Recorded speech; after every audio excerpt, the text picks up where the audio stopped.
आज आपण साबुदाणा न वापरता उपवासाचे बटाटा पापड कसे बनवायचे ते पाहणार आहोत.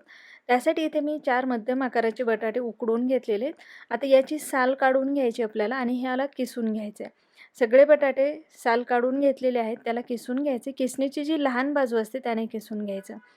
बटाटे व्यवस्थित गार झालेले आहेत. गार झाल्यानंतरच याला किसून घ्यायचे.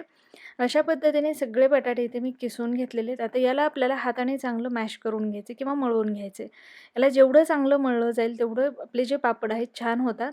त्यामुळे याला 4 ते 5 मिनिटं अशा पद्धतीने फक्त हाताने व्यवस्थित मळून घ्यायचं. त्यामध्ये काहीच घातलेलं नाही आपण, फक्त बटाट्याचा लगदा आहे. त्यामध्ये मीठ घालायचं, आवडीनुसार हिरवी मिरची घालायची आणि पुन्हा याला मिक्स करून घ्यायचं. आता पाहू शकता याला छान चिकटपणा आलेला आहे. आता हाताला अगदी थोडंसं तेल लावायचं आहे आणि याचे आपल्याला अशा पद्धतीने छोटे छोटे गोळे तयार करायचे आहेत.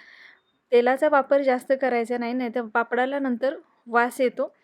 त्यामुळे अगदी कमीत कमी तेलाचा वापर करायचा आहे आणि अशा पद्धतीने याचे आपल्याला पापड बनवून घ्यायचे आहेत. आता हे मी 1 दिवस घरात सुकवलेत आणि पुन्हा याला 1 दिवस ऊन दिलेलं आहे.